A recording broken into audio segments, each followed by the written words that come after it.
সুপ্রভাত বন্ধুরা, আজ 25 মার্চ বুধবার। শুরু করছি চিন্তনের মুখ্য বার্তা। আজকের মুখ্য বার্তার বিশেষ বিশেষ বিভাগগুলি: আন্তর্জাতিক সংবাদ, দেশের সংবাদ, রাজ্যের সংবাদ এবং খেলার সংবাদ। প্রথমেই দেখে নেব আন্তর্জাতিক সংবাদ। ইরান এবং আমেরিকা কি তৃতীয় কোনো দেশে আলোচনায় বসতে চলেছে? সেই দেশটি কি পাকিস্তান? জল্পনার মাঝে পাকিস্তানের প্রধানমন্ত্রী শাহবাজ শরীফ জানালেন, দুই পক্ষের আলোচনায় মধ্যস্থতা করতে প্রস্তুত পাকিস্তান। সেই পোস্ট নিজের ট্রুথ সোশ্যালে শেয়ার করেছেন মার্কিন প্রেসিডেন্ট ডোনাল্ড ট্রাম্প। তারপরেই এই যুদ্ধরত দুই পক্ষের আলোচনায় বসা নিয়ে জল্পনা বেড়েছে। সংবাদ মাধ্যম সূত্রে জানা গিয়েছিল, পশ্চিম এশিয়ায় শান্তি ফেরাতে উদ্যোগী হয়েছে পাকিস্তান, তুরস্ক, মিশর।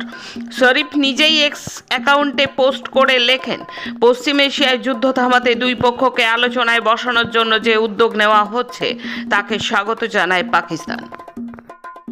তুরস্ক, সৌদি আরব, মিশর এবং পাকিস্তানের পররাষ্ট্রমন্ত্রীরা গত বৃহস্পতিবার এক বৈঠকে মিলিত হয়েছেন। সৌদির রাজধানী রিয়াদে ইসলামী দেশগুলোর একটি সম্মেলনের ফাঁকে অনুষ্ঠিত এই বৈঠকে প্রথমবারের মতো দেশগুলো নিজেদের সক্ষমতা একীভূত করার উপায় নিয়ে আলোচনা করেছেন। তুরস্ক গত বছর থেকে পাকিস্তান ও সৌদি আরবের সঙ্গে একটি প্রতিরক্ষা চুক্তির চেষ্টা চালিয়ে আসছিল। চলতি বছরের শুরুর দিকে পাকিস্তানের এক মন্ত্রী এক বিবৃতিতে জানিয়েছেন, এই ধরনের একটি চুক্তি নিয়ে গত এক বছর ধরে কাজ চলছে। এই উদ্যোগের সঙ্গে সংশ্লিষ্ট তুরস্কের সূত্রগুলো এর আগে মিডল ইস্ট আইকে জানিয়েছিল, আঙ্কারা এই জোটে মিশরকেও অন্তর্ভুক্ত করার চেষ্টা করছে। সূত্রগুলোর মতে, এই চুক্তিতে ন্যাটোর মতো সামরিক নিশ্চয়তা বা দায়বদ্ধতার বিষয়টি থাকবে না, বরং এটি প্রতিরক্ষা শিল্পে বৃহত্তর সহযোগিতা এবং অন্যান্য প্রতিরক্ষা বিষয়ে একটি নিরাপত্তা প্ল্যাটফর্ম হিসেবে কাজ করবে। ইরান যুদ্ধ বিশ্বকে ভয়াবহ জ্বালানি সংকটের মুখে দাঁড় করিয়ে দিয়েছে বলে হুঁশিয়ার করেছেন আন্তর্জাতিক জ্বালানি সংস্থা আইইএ প্রধান ফাতিহ বিরল। তিনি বলেছেন, গত শতকের 70-এর দশকে এবং কয়েক বছর আগের ইউক্রেন যুদ্ধ যে জ্বালানি সংকট তৈরি করেছিল, সেই দুই ঘটনা যোগ করলেও এবারের পরিস্থিতি সমান হবে না। কিন্তু বিশ্বের নীতি নির্ধারকেরা এই সমস্যার গভীরতা এখনও পুরোপুরি বুঝে উঠতে পারছেন না। যুক্তরাষ্ট্র ও ইসরায়েলের সঙ্গে ইরানের যুদ্ধ 24 দিন গড়ানোর মধ্যে সোমবার অস্ট্রেলিয়ার ক্যানবেরায় ন্যাশনাল প্রেস ক্লাবে এক অনুষ্ঠানে এই সতর্কবার্তা দেন আইইএর নির্বাহী পরিচালক ফাতিহ বিরল। কলম্বিয়ার আমাজন অঞ্চলে সামরিক বিমান ভেঙে পড়ে মৃত্যু হলো 110 জন সেনার। সেই দেশের সেনাপ্রধান জানিয়েছে, পেরু কলম্বিয়া সীমান্তের কাছে একটি বিমান ঘাঁটি থেকে উড়েছিল বিমানটি। কিছুক্ষণ পরেই সেটি ভেঙে পড়ে। উদ্ধার কার্যে নামে আপৎকালীন দপ্তর। স্থানীয় রেডিও স্টেশন জানিয়েছে, একটি শহর থেকে 3 কিলোমিটার দূরে ভেঙে পড়েছে বিমানটি। ঘটনার জেরে দেশের সামরিক বাহিনীর উপকরণের দ্রুত আধুনিকীকরণের ওপর জোর দিয়েছেন প্রেসিডেন্ট গুস্তাভো পেত্রো। তাঁর দাবি, আমলাতন্ত্রের ফাঁসে সেনা পরিবহনকারী বিমান ও হেলিকপ্টারের আধুনিকীকরণের কাজ আটকে রয়েছে, ফলে বিপন্ন হচ্ছে তরুণ সেনাদের প্রাণ। তাঁর কথায়, পুরনো বিমান ও হেলিকপ্টার থাকায় প্রত্যন্ত এলাকায় সেনাদের গতিবিধি ব্যাহত হচ্ছে। ইরানের পড়শি দেশ ইরাকে এবার হামলা চালালো মার্কিন যুদ্ধ বিমান। তবে বাগদাদের ক্ষমতাসীন সরকার নয়, পেন্টাগনের নিশানায় এবার ইরানের সমর্থক শিয়া সশস্ত্র গোষ্ঠী পপুলারাইজেশন ফোর্সেস। মঙ্গলবার ভোরের ওই হামলায় পিএমএফ এর এক কমান্ডার সহ অন্তত 15 জন যোদ্ধার মৃত্যু হয়েছে বলে ইসরায়েলের সরকারি সংবাদ মাধ্যম জানিয়েছে। আহতের সংখ্যা অন্তত 30। প্রতিশ্রুতি রক্ষা করলেন না মার্কিন প্রেসিডেন্ট ডোনাল্ড ট্রাম্প। মার্কিন প্রেসিডেন্ট সোমবার ঘোষণা করেছিলেন, ইরানের বিদ্যুৎ কেন্দ্রগুলিতে আপাতত 5 দিন কোনো হামলা চালানো হবে না। কিন্তু সেই প্রতিশ্রুতির কয়েক ঘন্টার মধ্যেই ইস্পাহানের বিদ্যুৎ কেন্দ্রে হামলা চালানো হয়েছে বলে দাবি করল ইরান।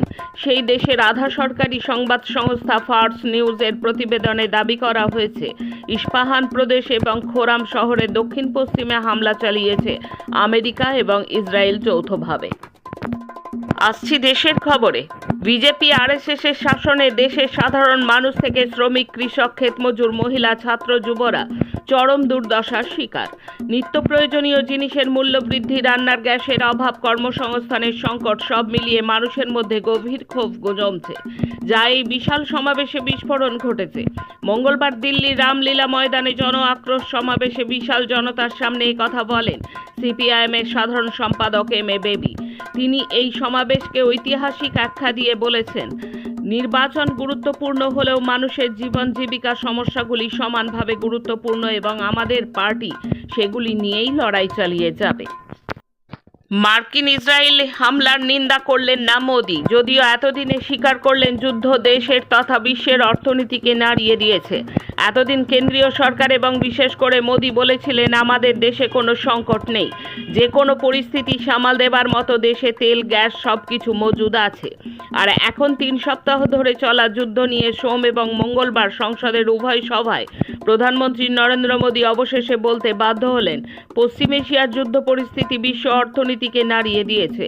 এই সংঘাত কেবল জ্বালানি বাজারে ঘাটতি তৈরি করেনি, বরং আন্তর্জাতিক বাণিজ্য পথ, জাহাজ চলাচল, এমনকি কোটি কোটি ভারতীয় নিরাপত্তাকেও চ্যালেঞ্জের মুখে ফেলেছে। ধর্মান্তর এবং সংরক্ষণ ভারতের রাজনীতি ও সমাজে বহুদিনের বিতর্কিত দুই বিষয়কে এক সুতোয় বেঁধে গুরুত্বপূর্ণ রায় দিল সুপ্রিম কোর্ট। শীর্ষ আদালত জানিয়েছে হিন্দু, শিখ বা বৌদ্ধ ধর্ম ছাড়া অন্য কোনো ধর্ম গ্রহণ করলে আর তপশিলি জাতি হিসেবে স্বীকৃতি পাওয়া যাবে না। এই রায় শুধুমাত্র একটি মামলা নিষ্পত্তি নয়, বরং সংরক্ষণ নীতি, ধর্মীয় পরিচয় এবং সাংবিধানিক কাঠামো নিয়ে বৃহত্তর আলোচনার পথ খুলে দিল বলে মনে করছে বিশেষজ্ঞরা। সুপ্রিম কোর্টের পর্যবেক্ষণ তফসিলি জাতির মর্যাদা শুধুমাত্র হিন্দু, শিখ এবং বৌদ্ধ ধর্মাবলম্বীদের জন্য প্রযোজ্য। অন্য ধর্ম, বিশেষত খ্রিস্টান বা ইসলাম ধর্ম গ্রহণ করলে সেই মর্যাদা আপনা আপনিই বাতিল হয়ে যায়। এই বিধান সংবিধানে নাকি উল্লেখ রয়েছে বলে শীর্ষ আদালত জানিয়েছে। আরও জানিয়েছে ধর্মান্তরিত ব্যক্তি আরএসসি এসটি অত্যাচার প্রতিরোধ আইনের সুরক্ষা দাবি করতে পারবেন না। এই আদেশ অনুযায়ী এসসি মর্যাদা অবশ্যই ধর্মনির্ভর। প্রায় 40,000 কোটি টাকার ব্যাংক প্রতারণায় অভিযুক্ত অনিল আম্বানি সেই শিল্পপতি সংস্থার বিরুদ্ধে মামলার তদন্তে বিস্ফোরক তথ্য সামনে এলো।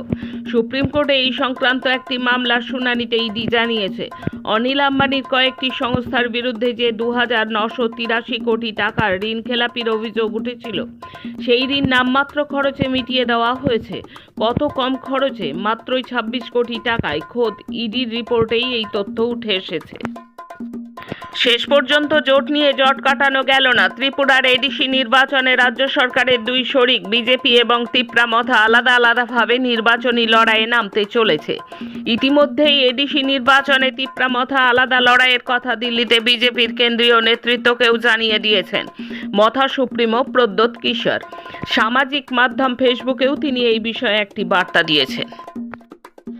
গতকাল লোকসভায় পশ্চিম এশিয়ার পরিস্থিতি নিয়ে বক্তৃতায় দুশ্চিন্তায় প্রকট হল প্রধানমন্ত্রী নরেন্দ্র মোদীর কণ্ঠে। তিনি জানালেন ভারত অপ্রত্যাশিত চ্যালেঞ্জের সামনে দাঁড়িয়ে। মোদীর মতে সেই চ্যালেঞ্জের মাত্রা এবং অভিঘাত একটাই হতে পারে, দেশবাসীকে করোনা অতিমারির সময়ের মতো প্রস্তুত এবং ঐক্যবদ্ধ থাকতে হবে। তার কথায় এই যুদ্ধ ভারতকে অপ্রত্যাশিত চ্যালেঞ্জের সামনে দাঁড় করিয়েছে। এর প্রভাব ভারতে দীর্ঘদিন থাকার সম্ভাবনা রয়েছে। এখন রাজ্যের খবর। কোচবিহার উত্তর বিধানসভা কেন্দ্র সিপিআইএম তথা বামেদের বরাবরের শক্ত ঘাঁটি ছিল। 2011তেও এই আসন ছিল বামফ্রন্টের দখলে। পরে বিজেপি জেতে এখান থেকে এই কেন্দ্রে তৃণমূলের অধরায় রয়ে গেছে এ যাবৎ। এসএফআই রাজ্যের সভাপতি প্রণয় কার্জি এই কেন্দ্রের প্রার্থী হয়েছে সিপিআইএমের। তিনি এখানকার ঘরের ছেলে, তাই সকালে আর রাতে একাই বাইক ছুটিয়ে জনসংযোগ করছেন আর সারাদিন ঘুরছেন দলের কর্মীদের সঙ্গে নিয়ে। লক্ষ্য লাল ঝান্ডার জয়কে নিশ্চিত করা। প্রচারে গিয়ে সহজ সরল ভাষায় সবাইকে ঘরে ঘরে গিয়ে বলছেন লাল ঝান্ডা ভোটে হেরে গেলেও হারিয়ে যায়নি, বাংলাকে বাঁচাতে হবে। রাজ্যে যখন হওয়ার কথা ছিল কর্মসংস্থান, তখন হচ্ছে ধর্মস্থান। বলছে আমরা চাই ধর্মীয় মেরুকরণ মুক্ত বাংলা, চাই উড়ান উড়ুক বিমান ঘাঁটি থেকে, চাই চকচকা শিল্প তালুক, যোগাযোগের জন্য অনেকগুলো পাকা সেতু চাই। রাজামলে জেডি হাসপাতালকে মেডিকেল হাব করতে হবে। নির্বাচনের আগে নগদ এবং মাদক পাচার ঠেকাতে সজাগ প্রশাসন, পুলিশের চোখে ধুলো দিতে গিয়েও ব্যর্থ পাচারকারীরা। মঙ্গলবার পশ্চিমবঙ্গের 2 জেলা থেকে বিপুল পরিমাণ গাঁজা উদ্ধার করল পুলিশ। আর এক জেলায় উদ্ধার হলো আগ্নেয়াস্ত্র। পশ্চিম মেদিনীপুরের খড়গপুর স্টেশনের 2 নম্বর প্ল্যাটফর্ম থেকে প্রায় 13 কেজি গাঁজা উদ্ধার করে জিআরপি। পাচারের অভিযোগে পাকড়াও হয়েছেন বিহারের এক বাসিন্দা। ধৃতের নাম আশিস কুমার, বয়স মাত্র 19 বছর। রেল সূত্রে খবর, ব্যাগ এবং সুটকেসে ভরে 12 কেজি 950 গ্রাম গাঁজা নিয়ে যাচ্ছিলেন আশিস। পুলিশ। অন্যদিকে ডাক বিভাগের পার্সেল ভ্যান ব্যবহার করে গাঁজা পাচার করতে গিয়ে মুর্শিদাবাদের সাগরদিঘিতে পুলিশের হাতে ধরা পড়েছেন দুই পাচারকারী। সোমবার গভীর রাতে সাগরদিঘি থানার পুলিশ মোটগ্রামের কাছে 12 নম্বর জাতীয় সড়কে নাকা তল্লাশি চালিয়ে তাদের পাকড়াও করে। প্রার্থী হিসেবে মনোনয়নপত্র জমা দেওয়ার আগেই ইস্তফা জটে জলপাইগুড়ি রাজগঞ্জ বিধানসভা আসনে তৃণমূল প্রার্থী তথা এশিয়াডে সোনাজয়ী অ্যাথলিট স্বপ্না বর্মন। রেলের কর্মচারী হওয়া সত্ত্বেও রাজনৈতিক দলে যোগদানের অভিযোগে স্বপ্নার বিরুদ্ধে তদন্ত শুরু করেছে রেল। পাল্টা স্বপ্নার দাবি তিনি 16 মার্চ ইস্তফাপত্র জমা দিয়েছেন। তা নিয়ে গড়িমসি করছে রেল। এই অভিযোগে কলকাতা হাইকোর্টের সার্কিট বেঞ্চে আবেদন করেছেন তিনি। 2020 সালে রেলের আলিপুরদুয়ার ডিভিশনের স্টাফ অ্যান্ড ওয়েলফেয়ার ইন্সপেক্টর হিসেবে চাকরিতে যোগ দেন এশিয়াডে সোনাজয়ী স্বপ্না বর্মন। 16 মার্চ স্বপ্না বর্মন রেলে চাকরি ছাড়ার জন্য আবেদন জমা করেন। এরই মধ্যে গত 9 মার্চ রাজনৈতিক সভায় যোগ দেওয়ায় স্বপ্নার বিরুদ্ধে শৃঙ্খলা ভঙ্গের অভিযোগ আনে রেল। ভারতীয় রেলের তরফে ইস্তফা মঞ্জুর করে এনওসি না দেওয়ায় মনোনয়নপত্র জমা দেওয়ার ক্ষেত্রে সমস্যায় পড়তে হতে পারে স্বপ্নাকে। তৃণমূল এবং বিজেপির বিরুদ্ধে মানুষ ঐক্যবদ্ধ হয়ে দুই শক্তিকেই পরাজিত করবে। মুর্শিদাবাদ জেলায় সাংবাদিকদের মুখোমুখি হয়ে কথা বলেন সিপিআইএম কেন্দ্রীয় কমিটির সদস্য সুজন চক্রবর্তী। সাপ্লিমেন্টারি তালিকা নিয়েও নির্বাচন কমিশনকে বিঁধেছেন তিনি।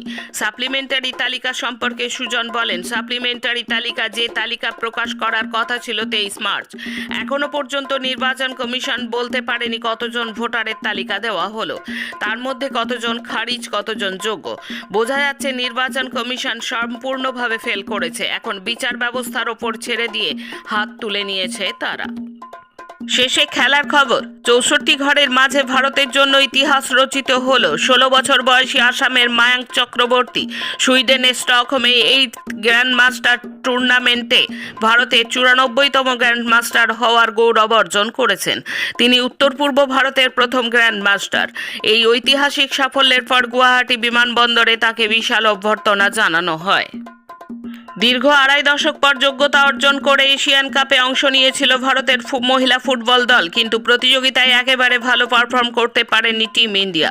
গ্রুপের 3টে ম্যাচেই হার জুটেছে, যার মধ্যে জাপানের কাছে 11 গোল খাওয়ার লজ্জাও রয়েছে। আবার প্রতিযোগিতায় অংশ নিতে যাওয়া দলকে মাপে ছোট জার্সি পাঠানোর মতো ঘটনাও ঘটিয়েছে ফেডারেশন। এবার সেসব নিয়ে ফেডারেশন সভাপতি কল্যাণ চৌবেকে বিস্ফোরক চিঠি দিলেন কার্যনির্বাহী কমিটির সদস্য ভালেঙ্কা আলেমাও। আজকের মুখ্য বার্তা এই পর্যন্ত। নমস্কার।